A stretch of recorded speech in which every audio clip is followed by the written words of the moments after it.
with most things in life, sometimes there is a line between them, right? Have you noticed that the world is desperate to have grey areas or spectrums of things, right? People want to muddy things all the time. Now, I'm not saying that there aren't certain situations where there are grey lines or where there are spectrums of things, but people are so into the grey area or spectrums as weapons. You know, like I had a friend who used to make excuses all the time because they were somewhere on the spectrum. Oh, I'm somewhere on the spectrum, so I need this consideration, I need that consideration. Now, sometimes that's true, but I've seen it used so much as an excuse to not kind of make a decision and kind of say, you know, this or that or the other. One of the ideas is that and this is a bit highfalutin, if you like, is it's a postmodern idea. You know, that there's no right or wrong, that there's no in or out. It's all a bit kind of like my truth and my reality, and it's all wishy-washy and very, very nice, but it doesn't land anywhere. It's a bit ridiculous. I've got a question. What is an anti-hero?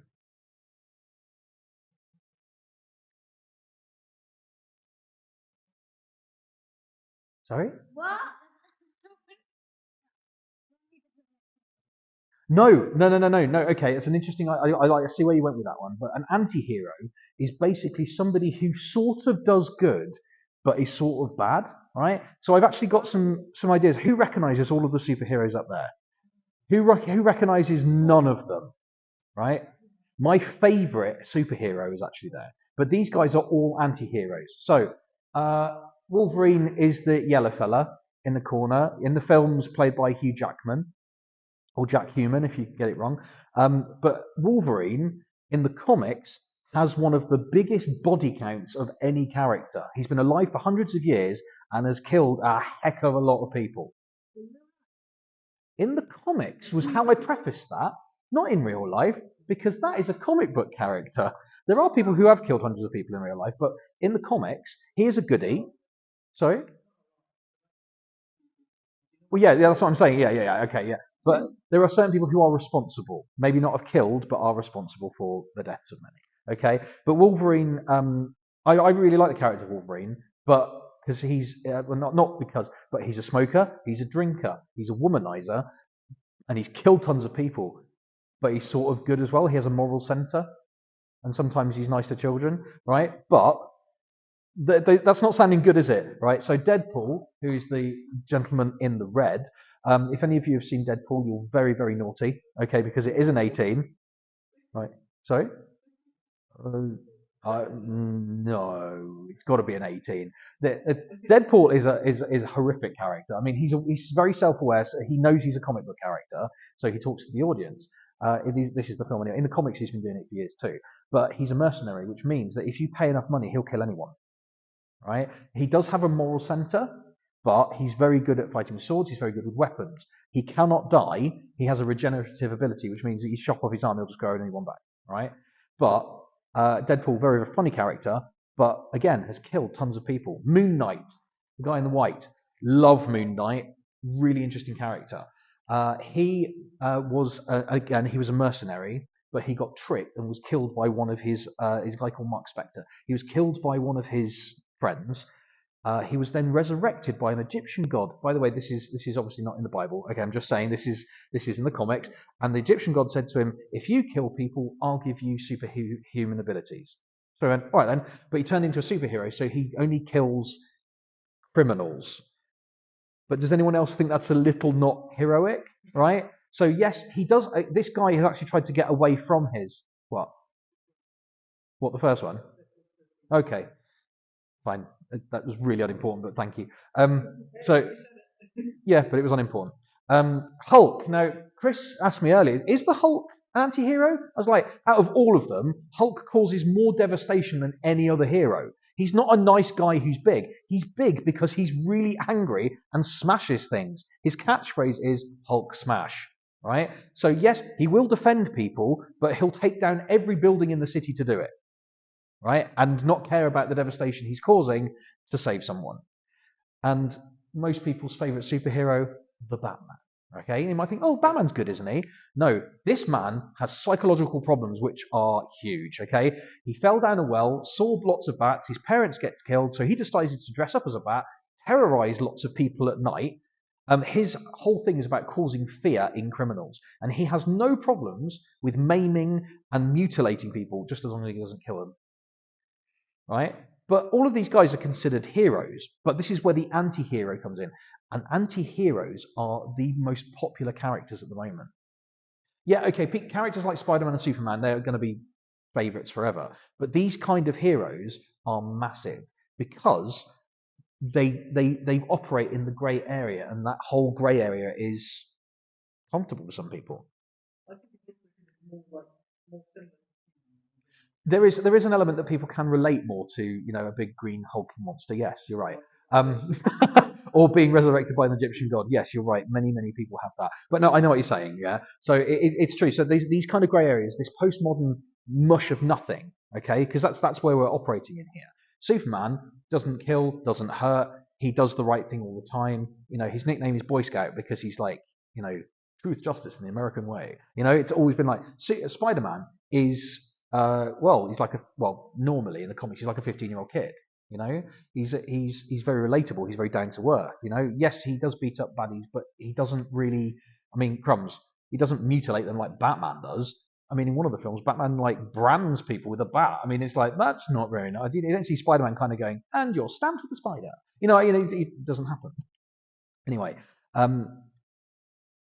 think a lot of people like that. As long as they do good in the end, it's fine. Okay. But it does give people an excuse, doesn't it? Or these guys an excuse. Kind of, it's okay because I saved the person in the end. It doesn't matter how many other people I've killed or maimed or hurt or whatever. Anyway, I want to look at in the book of Samuel. In 1 Samuel 8, it says this. When Samuel grew old, he appointed... Sorry, by the way, Samuel was a judge of Israel. So before they had a king, they had judges. And you get like Ehud, which is one of my favourite stories because it talks about a fat man, he dies and poo comes out. I love the Bible, right? You've got all sorts of different kind of people through the book of Judges, strangely enough. And then Samuel becomes the last judge of Israel because of what happens in this scripture, okay? So when Samuel grew old, he appointed his sons as Israel's leaders. The name of his firstborn was... I think I'm in the wrong place. No, I am in the first. Sorry, beg your pardon. The name of his first one was Joel, and the name of his second was Abijah, and they served at Beersheba. That doesn't matter so much. But his sons did not follow his ways. They turned they turned aside after dishonest gain and accepted bribes and perverted justice. So all the elders of Israel gathered together and came to Samuel at Ramah, and they said to him, "You are old." That's funny, isn't it? "And your sons do not follow your ways. Now appoint a king to lead us, such as the other nations have." Israel made a mistake here, right? There was a promise that God made Israel many years ago, and he said, at some point, Israel will ask for a king because they want to be like everyone else. Okay? They said, actually, we see that you've got promises here, God. We see, that this is the way you want us to live. However, we want to be like every other people. We want to look like the other nations. They say, such as the other nations have, we want to be like that. And they miss the big picture. They miss God's design, okay? But I want you to kind of understand something within this, okay? So I've got a question for you. Okay. At which point have you won the race if you get there first? Point one. Do you all agree that once you pass that line, you've won the race? Yeah? That makes sense? What happens if you stop at point two?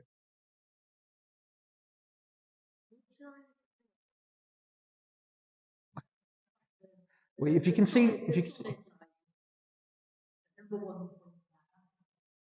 yeah. So if you read the numbers, yeah, they're all kind of. Yeah, that's because in that font, number one is a big square, and it doesn't look like a number one, so I had to improvise a little bit. So yeah, so number one, that's the finish line. You pass that, and you've won. Yeah, does that make sense? Yeah. So if you finish at point two, have you finished the race? No. Have you finished the race more? Have you won more if you finish at point three? No. So are you all agreed that you cross the line and you've won the race, but if you actually run a little bit further, you haven't won the race more? Yeah? Okay, great. I'm glad that we're all at the same thing. But this isn't actually how being a Christian works. Okay? Literally, following Christ isn't about crossing the line and going, I'm in. Okay? It's not just about making sure you're on the right side of the line. But let me be clear, the only person that you are racing against in your life is yourself. Living for God isn't just an in-out system, like I've prayed the prayer, so I'm in, so I can do whatever I want. That's not the game, okay? All of these will make sense in a minute.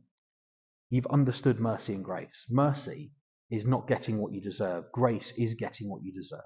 Okay? When it comes to the cross, it's very different. Unlike a race against other people, once that you can stop once you've crossed the line, by following Jesus, the race carries on. Okay? So a lot of people will look at what we kind of believe. A lot of people want to believe that you just pass the line and that's it. That's fine. I can do whatever I like because I'm over here. I've got my get into heaven free card. I've got the ticket. So that's great. Yes, brilliant. You're racing your old self. As we grow in Jesus, we can look back and go, I used to be like this. You know, I really, more as I get older, I look back and go, oh my goodness, I was like that. I used to be more sinful, because that's essentially what we're doing. We're racing against our own sin, our own selfishness, growing and developing in God, right? So all of that sin, selfishness, and death, right, and eternal life is about, as I say, it should be more and more and more as we kind of go on, right? Faith is shown by who you are as a person. Whether you've crossed the line is actually how you treat people. So with a race, you can actually go, well, I've crossed the line, I've done it. But actually, if you keep going when following God, is actually how you know that you're winning the race. Does that make sense? Yeah? So it's not about in out, it's about in and carry on. If you think by praying the prayer you're in, you've missed the point entirely. The book of James says you don't have faith because you've worked for it. You do works because of your faith. I.e., you don't love people so you can get to heaven, or you don't, or to give your life to Jesus. You've given your life to Jesus so you can love people, or you love people, but that's how you show it. Yeah, in the same way that you carry on towards Jesus after you cross the line, you know, we grow in love for people. So hopefully we are more faithful, we're more loving, we're more kind, we're more gentle, and all the things that Jesus wants us to be.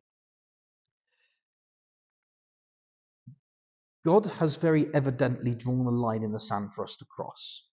Jesus even says, there's no other way, right? He's, as I say, when Jesus says, I am the way, the truth, and the life, he's not saying, I am our way, our truth, our life. It's not grey. This is definite. This is how you do it. There is only one way, and it's growth. It's about carrying on. It's about keep going, not just an in-out situation. It's not a normal race. God sent his son to die on the cross so the line could be drawn under your sin. Right? That's done away with. It is finished. That's what Jesus said. It is done. All those consequences of sin have been dealt with because we have crossed the line and we're carrying on. But I've got a word of warning, and this is why I've got the sand.